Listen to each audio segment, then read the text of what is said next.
2025ல best investment அசெட்டா இருந்த silver 2026லயும் அப்படிதான் start ஆயிருந்தது.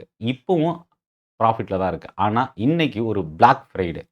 ஒரே நாள்ல 15% மேல சில்வர் இன்னைக்கு ஃபால் ஆயிருக்கு. 6 டூ 7% மேல கோல்டு ஃபால் ஆயிருக்கு. இப்போ இந்த வீடியோல நம்ம என்ன பார்க்க போறோம் அப்படின்னா, இந்த ஃபால் கன்டின்யூ ஆகுமா? சில்வர் கோல்டுல இன்வெஸ்ட் பண்ணியிருக்கிறவங்க என்ன மாரி முடிவெடுக்கலாம்? இதுக்கான கம்ப்ளீட் இன்ஃபர்மேஷன் இந்த வீடியோல நம்ம பார்க்க போறோம். சென்னை ட்ரேடிங் அகாடமி ஃபவுண்டர் நான் நாராயணன். இந்த வீடியோ இதுவரைக்கும் நீங்க சப்ஸ்கிரைப் பண்ணல அப்படின்னா, இந்த சேனல்ல சென்னை ட்ரேடிங் அகாடமி சப்ஸ்கிரைப் பண்ணிக்கங்க. ஒவ்வொரு வீடியோவும் நீங்க இன்ஸ்டன்ட்டா வாட்ச் பண்ண முடியும். செ அ அதே மாதிரி சென்னை ட்ரேடிங் அகாடமி டெலகிராம் குரூப்புக்கான லிங்க்கும் வீடியோவோட டிஸ்கிரிப்ஷன்ல இருந்து யூஸ் பண்ணிக்கலாம். இப்போ சில்வருக்கு வரலாம். இன்னைக்கு வந்து ஒரு பிளாக் ஃப்ரைடே. ரொம்ப ஒரு இன்வெஸ்டாருக்கு ஒரு மோசமான நாள் அப்படின்னு கூட சொல்லலாம். 2025 ஈக்விட்டி 8 டூ 10% ரிட்டர்ன் குடுத்தது. சில்வர், கோல்டு தான் ஒரு பெஸ்ட் பெர்ஃபார்மிங் அசெட்டா இருந்தது. 26,373ன்ற ரெக்கார்ட் ஹைல இருந்து மார்க்கெட் தொடர்ந்து இறங்கிட்டு இருக்கு. கன்டினியூஸ் ஒரு fall. Trump, global market, Jio political issue இப்படி ஒரு பக்கம் இறங்கிட்டு இருக்கும்போது, இன்னொரு பக்கம் கோல்டு, சில்வர் இன்க்ரீஸ் ஆயிட்டு இருக்கு. அப்போ இன்வெஸ்டரோட மனநிலை எப்படி இருக்கும் அப்படின்னா, நெறைய பேர் என்ன பண்ணாங்க அப்படின்னா, மார்க்கெட் ஃபால் ஆகுது. ஒரு சிலர் ப்ராஃபிட்ட புக் பண்ணிட்டு எக்ஸிட் ஆகலாம்னு நெனைக்கிறாங்க. ரீட்டெயில் இன்வெஸ்டர பொறுத்தவரைக்கும். ஒரு சிலர் இந்த லாஸோட எக்ஸிட் ஆயிடலாம். பட்ஜெட் வரப்போகுது. அடுத்தடுத்த பிரச்சனை. மார்க்கெட் வந்து ஒரு ஆர்கானிக் குரோத் இல்ல அப்படின்றத இந்த சிச்சுவேஷன்ல பார்க்க முடிஞ்சது. இதனால என்ன பண்றாங்கன்னா, ஒரு சிலர் லாஸையும் புக் பண்ணிட்டு, கோல்டு, சில்வர்ல இன்வெஸ்ட் பண்ணலாமா அப்படின்ற ஒரு மைண்ட் செட்டுக்கு டர்ன் ஆகுறாங்க.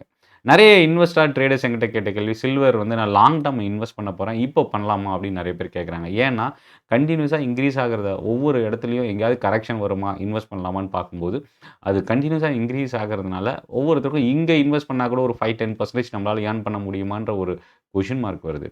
இப்போ லாங் டர்ம் அப்படின்னு சொல்றாங்க. ஆனா, இந்த மாரி ஒரு இன்னைக்கு நடந்த ஒரு கிராஷ் கிட்டத்தட்ட 15 டூ 17% ஃபால் வரும்போது, லாங் டர்ம் அப்படின்னு சொன்னாலும், அது பயத்த ஏற்படுத்துறதுக்கு வாய்ப்பு இருக்கு. ஏன்னா, ஷார்ட் டர்ம் வாலட்டிலிட்டிய சமாளிக்க முடியும்போது தான், நம்ம லாங் டர்ம பத்தி ஃபோக்கஸ் பண்ணணும். அதாவது ரொம்ப சிம்பிளா சொல்லணும்னா, ரிஸ்க் லெவல் மேனேஜ் பண்ணக்கூடிய லாங் டர்மோ, ஷார்ட் டர்மோ எனக்கான ரிஸ்க் என்னன்றத நீங்க கிளியரா டிசைட் பண்ணிட்டு உள்ள என்டர் ஆகும்போது, அது வந்து நமக்கு வந்து ஒரு சேஃப் இன்வெஸ்ட்மென்ட்டா அமையறதுக்கும் வாய்ப்பு இருக்கு. இப்போ லார்ஜ் ஆல்ரெடி நீங்க இன்வெஸ்ட் பண்ணியிருக்கிற கோல்டு, சில்வர் இப்படி எடுத்துக்கிட்டோம்னா, இன்னைக்கு வந்து பார்த்தீங்கன்னா, நடந்திருக்கிற ஒரு முக்கியமான விஷயம். இதுக்கு முன்னாடி எப்போ இந்த ஃபால் நடந்ததுன்னு பார்த்தீங்கன்னா, 2013 சாரி ஆகஸ்ட் 2020 கிட்ட வந்து 13% ஒரே நாள்ல ஃபால் ஆச்சு. அப்போ வந்து பார்த்தீங்கன்னா, ஃபால் ஆனதுக்கப்புறம் $24.8 அமெரிக்கால க்ளோஸ் ஆச்சு. 2021ல அதாவது நான் சொன்னது 2020 ஆகஸ்ட் அதாவது கோவிட் பேண்டமிக்கு அடுத்தது. 2021 பிப்ரவரியில பார்த்தீங்கன்னா 8% ஒரே நாள்ல ஃபால் ஆச்சு. 2025ல 6%ம் அதே 2000 ஏப்ரல் 3ஆம் தேதி, ஏப்ரல் 4ஆம் தேதி 2 நாள் சேர்த்து பார்த்தீங்கன்னா 6% ஒரு நாளும், அடுத்த நாள் 7% மொத்தம் 13% 2 நாள்ல ஃபால் ஆச்சு. அப்போ வந்து பார்த்தீங்கன்னா கிட்டத்தட்ட $29.5ல சில்வர் இருந்தது. நம்ம மார்க்கெட்ட பொறுத்தவரைக்கும் அப்போ வந்து பார்த்தீங்கன்னா, ஏப்ரல் 3ஆம் தேதி 2025ல ஒரே நாள்ல 5200 பாயிண்ட் இறங்கியிருந்தது. அதுக்கு அடுத்த நாள் 7100 பாயிண்ட் ஃபால் ஆச்சு. அப்போ வந்து 87,000 88,000 கிட்ட சில்வர் ட்ரேட் ஆச்சு. இப்போ இந்த ஃபால் கண்டிப்பா ஒரு ப்ராஃபிட் புக்கிங் தான். என்ன காரணம் வேணா நம்ம சொன்னாலும், அது ஒரு ப்ராஃபிட் புக்கிங் அப்படின்றத இங்க பார்க்க முடியுது. ஆம், இப்போ இந்த பிரைஸ் அளவுக்கு இன்கிரீஸ் ஆனதுக்கு என்ன காரணம் அப்படின்னா, லார்ஜ் இன்வெஸ்ட்மென்ட் உள்ள வரும்போது, இந்த பிரைஸ் கன்சிஸ்டன்ட்டா கன்டினியூஸா இன்கிரீஸ் ஆயிட்டு இருக்கு. இப்ப சடனா ஒரே நாள் ஃபால் வரும்போது, இது ஒரு பேனிக் செல்லிங் அப்படின்னு சொல்லலாம். ப்ராஃபிட் புக்கிங்ன்றது ஒரு பக்கம் இருந்தாலும், இந்த ப்ராஃபிட்ட புக் பண்ணணுன்றதுக்காக ஒரு செல் பண்ணும்போது வர ஒரு பயம், இதுக்கப்புறம் இன்னும் இறங்குச்சுன்னா, நம்ம ப்ராஃபிட்ட புரொடெக்ட் பண்ண முடியாது அப்படின்ற ஒரு சிச்சுவேஷன் வரும். ஸோ, அப்ப வந்து இது வந்து என்ன சொல்லலாம்னா, பேனிக் செல்லிங் இல்ல ப்ராஃபிட் புக்கிங். இது வந்து நேத்து மார்க்கெட் செகண்ட் ஹால்ஃப் குளோசிங்ல அமெரிக்காலயே இது வந்து டர்ன் ஆச்சு. பட் ஆனா, அதுக்கப்புறம் அது வந்து கொஞ்சம் மைல்டு ஃபாலா தான் நேத்து குளோஸ் ஆயிருந்தது. இன்னைக்கு அதோட ரியல் விஸ்வரூபம் கோல்டு, சில்வர்ல பார்க்க முடிஞ்சது. காலையில வரைக்குமே பெரிய அளவுக்கு இம்பாக்ட் இல்ல அப்படிதான் இருந்தது. பட் அது தொடர தொடர மார்க்கெட் கன்டினியூஸா வந்து ஃபால் ஆயிருந்தது. ஏன்னா, அமெரிக்காவோட market Monday to Friday gold, silver 24 hours trade ஆகுறதுனால அதோட இம்பாக்ட் நம்ம மார்க்கெட்லயும் ரிஃப்ளெக்ட் ஆயிருந்தது. டொமஸ்டிக் இதில நம்ம கவனிக்கக்கூடிய விஷயம் என்னன்னா, ப்ராஃபிட் புக்கிங், பேனிக் செல்லிங் இப்படி எப்படி எடுத்துக்கிட்டாலும், இதில் இன்னொரு பிரச்சனை என்னன்னா, கோல்டு, சில்வர் ஃபால் ஆகுறது மட்டும் இல்ல, காப்பர், அதர் மெட்டல்ஸ்லயும் பயங்கரமான செல்லிங் இன்னைக்கு நடந்துட்டு இருக்கு. இப்போ என்ன ஆகும் அப்படின்னா, இன்னைக்கு கிட்டத்தட்ட Hindustan copper, Vedanta, Hindustan zinc, other metals முக்கியமா டாடா ஸ்டீல் மோர் தென் 4, 5% கிட்ட ஃபால் ஆச்சு. இந்த மாரி மெட்டல் ஸ்டாக்ஸ்ல இன்னைக்கு வந்து பெரிய அளவுக்கு ஒரு ஃபால் இருந்தது. இது அடுத்த செஷன்லயும் கன்டின்யூ ஆக வாய்ப்பு இருக்கு. நம்ம மெட்டல் செக்டார் திங்கட்கிழமையும் மார்க்கெட் வந்து வீக் ஆகுறதுக்கு, அதாவது சண்டே பட்ஜெட் செஷன்ல ஃபால் ஆகுறதுக்கான வாய்ப்பு இருக்கு. இதில் இன்னொரு விஷயம் என்ன அப்படின்னா, கோல்டு வந்து 7% கிட்ட ஃபால் ஆயிருக்கு. சில்வர் 17% வரைக்கும் இறங்குச்சு. பட் இப்போ ஒரு 15, 16% டவுன்ல இருக்கு. இதில் வேல்யூ வைஸ்ன்னு பார்க்கும்போது கிட்டத்தட்ட 10 ட்ரில்லியன் யுஎஸ் டாலர் அளவுக்கு வைப் அவுட் ஆயிருக்கு ஃபினான்ஷியல் மார்க்கெட்ல இருந்து. இது எவ்வளோ வேல்யூ நம்ம இந்தியன் ருப்பியில பார்த்தீங்கன்னா, கிட்டத்தட்ட 920 லட்சம் கோடி. ஹால்ஃப் ஆஃப் த சைனாவோட ஜிடிபி அப்படின்னு சொல்லலாம். ஸோ, அப்போ இந்த அளவுக்கு மார்க்கெட் வாலடைல் இல்ல பெரிய அளவுக்கு கிராஷ் ஆகுறதுக்கு ஒரு இந்த காரணம் எல்லாம் பார்க்கலாம். இன்னொரு மெயின் ரீசன் என்னன்னா, ரூமர் அப்படின்னு சொல்லலாம். இன்னும் அஃபிஷியலா எந்த ஒரு விஷயமும் இல்ல. Uh US president Trump new Federal Reserve சேர்மேன செலக்ட் பண்ணுறதுக்கு வாய்ப்பு இருக்குது அப்படின்ற ஒரு நியூஸு. இது வந்து பார்த்திங்கன்னா, ஃபெடரலுக்கும் கவர்மெண்ட்டுக்கும் இருக்கிற இந்த டிஸ்பியூட்ஸை வந்து பிரச்சனையை சால்வ் பண்ணுறதுக்கான ஒரு ஸ்டெப்பு. பட் ஆனால் இது கவர்மெண்ட்டுக்கு ஃபேவரான ஒரு சேர்பர்சனை அப்பாயின்ட் பண்ணுறாங்க அப்படின்னா, அது பெரிய அளவுக்கு டாலரில் அதோட இம்பேக்டை கிரியேட் பண்ணுறதுக்கு வாய்ப்பு இருக்குது. ஸோ வெயிட் பண்ணி பார்க்கலாம் என்ன நடக்க போகுது. ஏன்னா அமெரிக்காவோட அடுத்தடுத்த கட்டம் வந்து ரொம்ப ஒரு திகில் படம் பார்க்குற மாதிரியே இருக்குது. ரீட்டெயில் இன்வெஸ்டர்ஸ் ஸ்டாக் மார்க்கெட்டில் எப்படி தான் கண்டினியூ பண்ணணும் அப்படின்ற ஒரு சிச்சுவேஷனில் இப்போ டர்ன் ஆயிருக்கு. இல்லை இன்னொரு விஷயம், இப்போ இங்கே நம்ம டொமஸ்டிக் மார்க்கெட் வரும்போது, இப்போ கரண்ட்டில் வந்து பார்த்திங்கன்னா, சில்வரை பொறுத்த வரைக்கும் ஒரு பெரிய ஃபால். $98 அமெரிக்காவில் இப்போ ட்ரேட் ஆகிட்டு இருக்கு. நியர்லி ஒரு இது வந்து ஒரு 15%. எம்சிஎக்ஸில் சில்வர் வந்து 3,52,000 இப்போ ட்ரேட் ஆகிட்டு இருக்கு. கிட்டத்தட்ட இப்போ வரைக்குமே 59,000 ஒரு கிலோகிராம் சில்வருக்கு $59,000 கிட்ட இறங்கியிருக்கு. நேத்தியோட க்ளோசிங் வந்து பார்த்தீங்கன்னா, நேத்தியோட க்ளோசிங் கிட்டத்தட்ட 4,11,000 இருந்தது. இப்போ 3,53,000 கிட்ட ட்ரேட் ஆகிட்டு இருக்கு. கோல்டு வந்து இப்போ நியர்லி 10 கிராமுக்கு மட்டும் பார்த்தீங்கன்னா, $9,700 கிட்ட, $9,650 கிட்ட இப்போ இறங்கியிருக்கு எம்சிஎக்ஸில். இதில் இன்னொரு விஷயம் நம்ம கவனிக்க வேண்டியது, ரிசல்ட்டுக்கு அப்புறம் எம்சிஎக்ஸ் ஷேர் ப்ரைஸு தொடர்ந்து கண்டினியூஸாக இன்க்ரீஸ் ஆச்சு. கோல்டு, சில்வரோட ப்ரைஸ் ரீஸ் ஆகிறது ஒரு காரணமாக இருந்தது. நான் ஆல்ரெடி 2 டேஸ்க்கு முன்னாடி வீடியோவும் நான் போட்டிருந்தேன். என்னென்னா, கோல்டு, சில்வர் ப்ரைஸ் தொடர்ந்து இந்த மாதிரி இன்க்ரீஸ் ஆகிட்டு இருக்கிறது எம்சிஎக்ஸுக்கு ஒரு பிஸ்னஸ் வைஸ் ஒரு நெகட்டிவ் இம்பேக்ட். ஏன் அப்படின்னா, 1,00,000, 1,50,000 இல்லை 2,00,000 சில்வர் ப்ரைஸை வந்து ட்ரேடர்ஸ் வந்து எம்சிஎக்ஸில் ட்ரேட் பண்ணிட்டு இருந்தாங்க. இன்றைக்கி அது 4,00,000 கிராஸ் ஆகிருந்தது. இதில் இன்னொரு விஷயம், மார்ஜின் வேறு இன்க்ரீஸ் பண்ணியிருக்கிறாங்க. இப்போ என்ன ஆகுன்னா, வால்யூம் ஆட்டோமேட்டிக்காக ட்ராப் ஆக ஆரம்பிக்கும். பட் இன்வெஸ்டார் வந்து அதிகமாக கோல்டு, சில்வரில் இந்த மாதிரி இன்க்ரீஸ் ஆகும்போது இன்வெஸ்ட் பண்ணுறது இருந்தாலும் நிறைய வழிகள் இருக்குது. எம்சிஎக்ஸில் மட்டும்தான் இன்வெஸ்ட்மெண்ட் அப்படின்னு இல்லை. இடிஎஃப் மூலிமா பண்ணலாம், மியூச்சுவல் ஃபண்ட்ஸில் இன்வெஸ்ட் பண்ண முடியும்.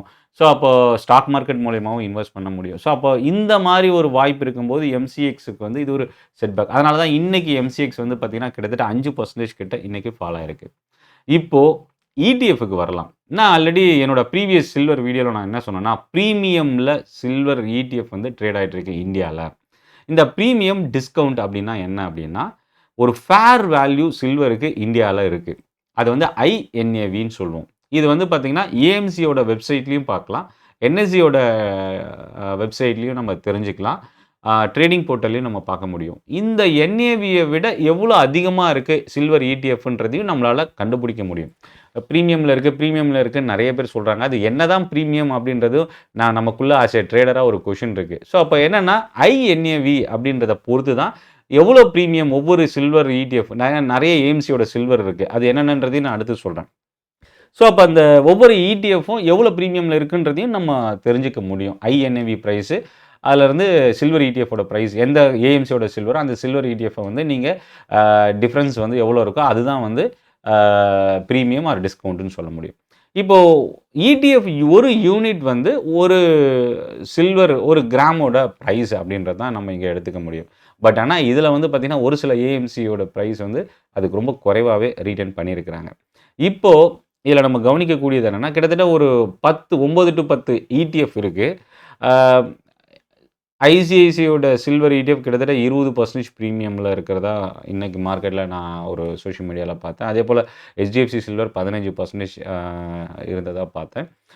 இப்போ இந்த பிரைஸ் ETF அதிகமா இருக்கிறதுக்கு காரணம் என்ன? இதனால என்ன பிரச்சனை முதலீடு செய்யும்போது?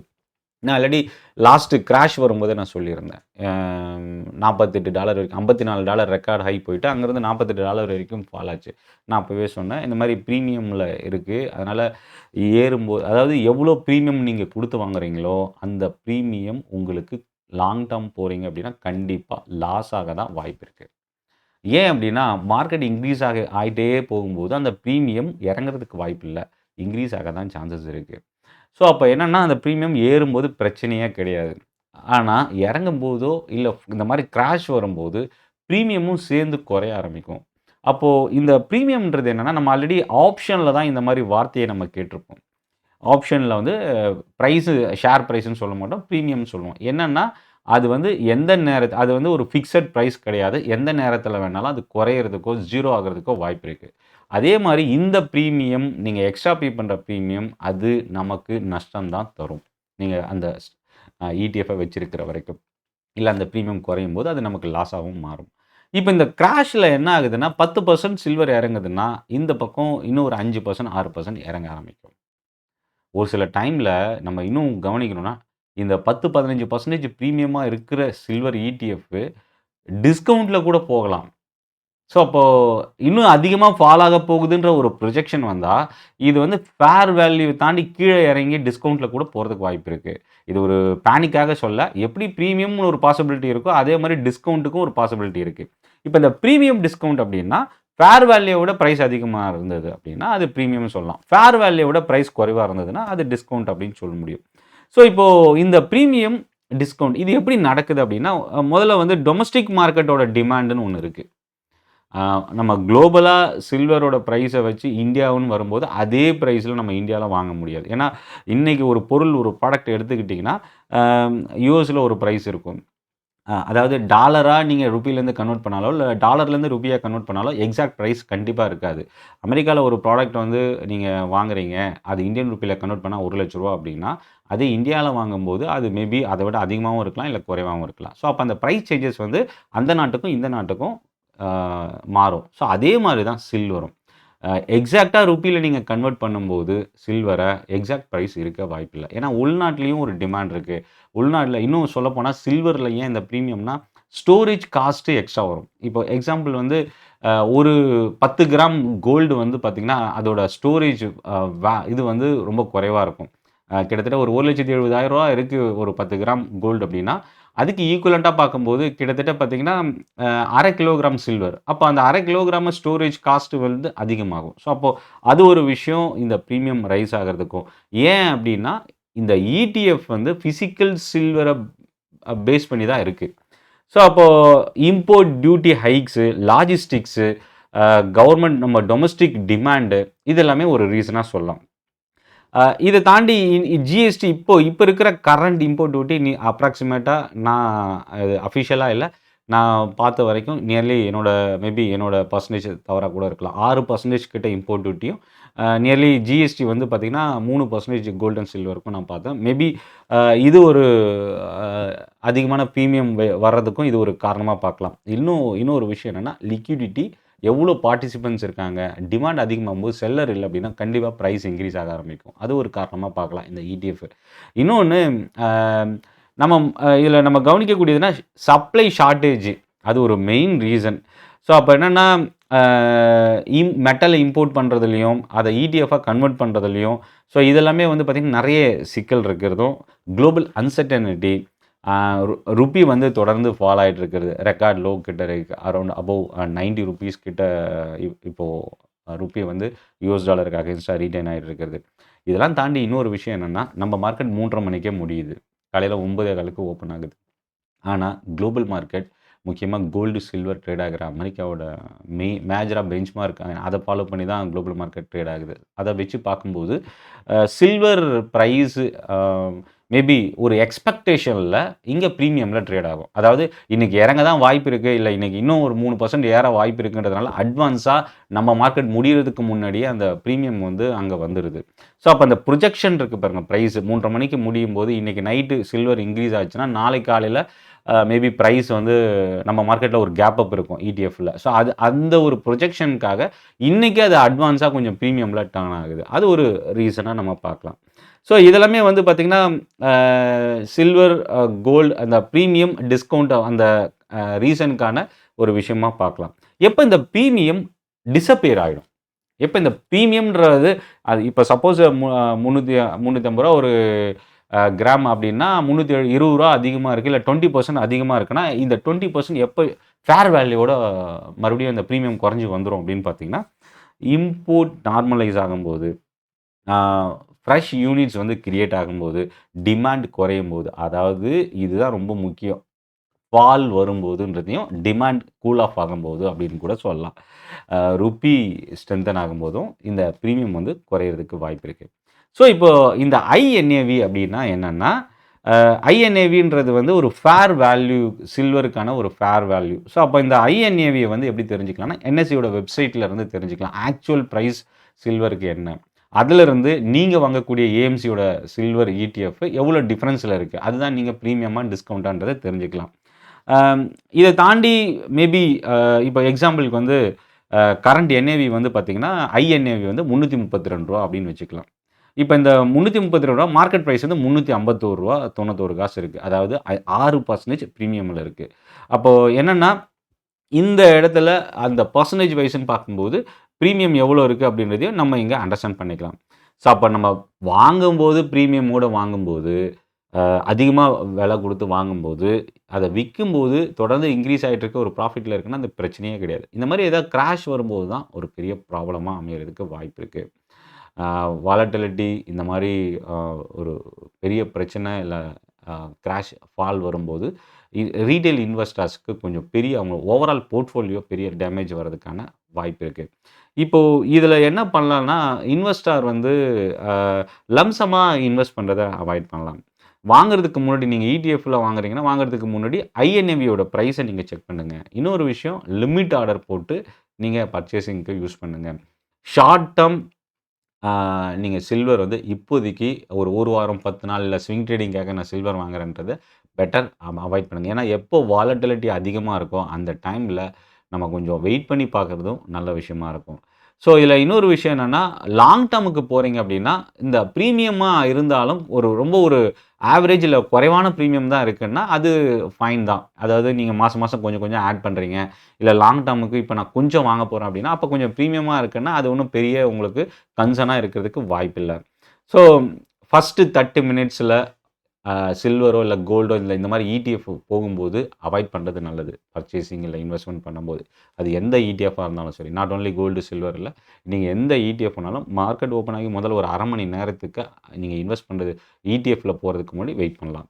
லிமிட் ஆர்டர் மெயின்டைன் பண்ணுங்கள். ஐஎன்ஆரோட வேல்யூ யூஎஸ் டாலருக்காக இன்ஸ்டா நீங்கள் ஃபாலோ பண்ணுங்கள். இன்னொரு விஷயம் என்னென்னா, எம்சிஎக்ஸ் ப்ரைஸை கம்பேர் பண்ணிவிட்டு நீங்கள் கோல்டு சில்வரோட இடிஎஃப்பை வந்து கம்பேர் பண்ணுங்கள். அது ரொம்ப முக்கியம். இல்லை இன்னொன்று, லோ வாலட்டிலிட்டி டேயில் மேக்ஸிமம் வந்து உங்களோட இன்வெஸ்ட்மெண்ட்டை நீங்கள் ஃபோக்கஸ் பண்ணுங்கள். அதே மாதிரி ப்ரீமியம் வந்து பார்த்திங்கன்னா 1% இல்லை மேக்ஸிமம் அதிக ரிஸ்க் எடுக்கிற ட்ரேடராக இருந்தால் கூட மேக்ஸிமம் ஒரு 1 to 2% ப்ரீமியம் இருந்தாலும் நீங்கள் வந்து அந்த கன்சர்ன் எடுக்கலாம். ஏன்னா நீங்கள் ஒரு 5 டைம்ஸ் இல்லை 10 டைம்ஸ்க்கு மேலே நான் கொஞ்சம் கொஞ்சமாக ஆட் பண்ண போகிறேன் அப்படின்னா அந்த மாதிரி நீங்கள் யூஸ் பண்ணலாம். ஸோ இப்போது சில்வரோட கதை என்ன குளோபல் மார்க்கெட்டில் இருந்து பார்க்கும்போது, இந்த வாலட்டிலிட்டி கண்டினியூ ஆக தான் சான்சஸ் இருக்குது. ஒன்று, இந்த மேபி இன்றைக்கி நைட்டு வந்து பார்த்திங்கன்னா இப்போ நம்ம 14-15% பேசிகிட்டு இருக்கோம். நைட்டு மேபி அது ரெக்கவர் ஆகிறதுக்கு கூட வாய்ப்பு இருக்குது. அது எவ்வளோ ஆகும், இல்லை மறுபடியும் இன்னும் ஃபால் ஆகுமா அப்படின்றது. பட் குளோபல் மார்க்கெட்டில் பொறுத்தவரை யூஎஸ் மார்க்கெட் டாலரில் பார்க்கும்போது சில்வர் வந்து $90 ரொம்ப ஒரு குரூஷியலான சப்போர்ட். அதே மாதிரி கோல்டு வந்து பார்த்திங்கன்னா இன்றைக்கி இன்ட்ராடேல $5000 ஒரு குரூஷியல் சப்போர்ட்டாக ட்ரேட் ஆகிட்டுருக்கு. இப்போ 5080 5100 கிட்ட ட்ரேட் ஆகிட்டுருக்கு. ஸோ அடுத்த சப்போர்ட் ஜோன் கோல்டை பொறுத்த வரைக்கும் வந்து பார்த்திங்கன்னா நியர் டேர்ம் அப்படின்னா $4800 to $4600 அடுத்த சப்போர்ட். மேபி இந்த ஃபால் கண்டினியூ ஆகும்போது சில்வரை பொறுத்த வரைக்கும் இப்போதைக்கு $90 தான் அவங்களோட மார்க்கெட்டில் வந்து அந்த சோஷியல் மீடியாவில் இருக்கிற சப்போர்ட் ஜோன் அவங்க வச்சுருக்கிறது. ஸோ மேபி இது அந்த அளவுக்கு லாங் டேர்ம் இன்வெஸ்டர் நான் வந்து $70 இன்வெஸ்ட் பண்ணேன். அதாவது ருப்பியில பார்த்தீங்கன்னா, 3,00,000க்கு முன்னாடி இருக்கும்போது பிலோ 3 லேக்ஸுக்கு பிலோ 1 கிலோகிராம் சில்வர் இருக்கும்போது நான் இன்வெஸ்ட் பண்ணேன் அப்படின்னா, நீங்க வந்து ஒரு சர்டன் ட்ரைலிங் ஸ்டாப் லாஸ் மாரி நீங்க ஃபோக்கஸ் பண்ணலாம். 1 லாங் டேர்ம் நான் வந்து ஏற்கனவே 2 வருஷத்துக்கு முன்னாடி இன்வெஸ்ட் பண்ணியிருக்கேன், 3 வருஷத்துக்கு முன்னாடி இன்வெஸ்ட் பண்ணியிருக்கேன்னா, அவங்களுக்கு இந்த மாரி ஷார்ட் டேர்ம் வாலட்டிலிட்டி கவலைப்பட தேவையில்ல. இப்ப இது யாருக்கு பிரச்சனை அப்படின்னா, 3,50,000 3,00,000க்கு மேல 1 கிலோகிராம் சில்வர் இருக்கும்போது நான் இன்வெஸ்ட் பண்ணியிருக்கேன். அதாவது கிட்டத்தட்ட லாஸ்ட் ஒரு 2 வீக்ஸுக்குள்ள நான் இன்வெஸ்ட் பண்ணியிருக்கேன். இல்ல 1 வீக்குக்குள்ள நான் இன்வெஸ்ட் பண்ணியிருக்கேன்னா, அவங்களுக்கு தான் இது ஒரு பெரிய பிரச்சனை. இல்ல இடிஎஃப்ஆ இன்வெஸ்ட் பண்ணியிருக்கீங்கன்னா 2 ப்ராப்ளம். 1 பிரீமியம் குறையிற ஒரு பிரச்சனை இருந்தாலும், இந்த ஃபாலு பெர்சன்டேஜும் நம்ம இடிஎஃப்ல இம்பாக்ட் இருக்கும். ஸோ அப்போ ஒரு எக்ஸாம்பிள் வந்து ஒரு 15% வந்து சில்வர் ஃபால் ஆகுதுன்னா, அதோட எக்ஸ்ட்ரா ஒரு 3% 5% இன்னும் இறங்குறதுக்கு வாய்ப்பு இருக்கு. ஸோ அப்போ இந்த இடத்துல நம்ம என்ன மாரி முடிவு எடுக்கலாம் அப்படின்னா, மேபி எம்சிஎக்ஸ் மார்க்கெட்ல நீங்க சில்வர் மைக் இல்ல மினி வாங்கியிருக்கீங்கன்னா, அந்த இடத்துல நீங்க ஸ்டாப் லாஸ் இல்ல உங்களோட ட்ரேடிங் செட்டப் எப்படி நீங்க என்டர் ஆகும்போது என்ன ஸ்டாப் லாஸ், என்ன டார்கெட் மெயின்டெயின் பண்ணீங்களோ, அத ரொம்ப ஸ்ட்ரிக்ட்டா நீங்க ஃபாலோ பண்ணலாம். உங்களோட ட்ரேடிங் செட்டப்போட டிசிப்ளின நீங்க ஃபாலோ பண்ணலாம். 2வது மேபி நீங்க லாங் டெர்ம் இன்வெஸ்டர் ஏற்கனவே பண்ணியிருக்கேன்னா, அது கவலைப்பட தேவையில்ல. இப்போ 3,00,000க்கு அப்புறம் 3,50,000 3,15,000ல நான் இன்வெஸ்ட் பண்ணியிருக்கேன் அப்படின்னா, நீங்க என்னோட எக்ஸ்பெக்டேஷன் இந்த இடத்துல ஆவரேஜ் பண்றத அவாய்ட் பண்ணுங்க.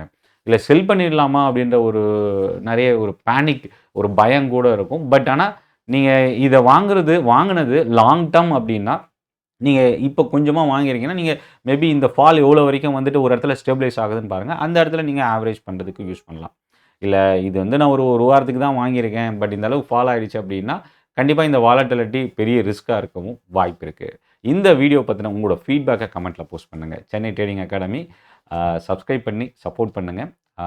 டெலகிராம் குரூப்போட லிங்க்கும் டிஸ்கிரிப்ஷன்ல இருந்து நீங்க யூஸ் பண்ணிக்கலாம். நன்றி, வணக்கம்.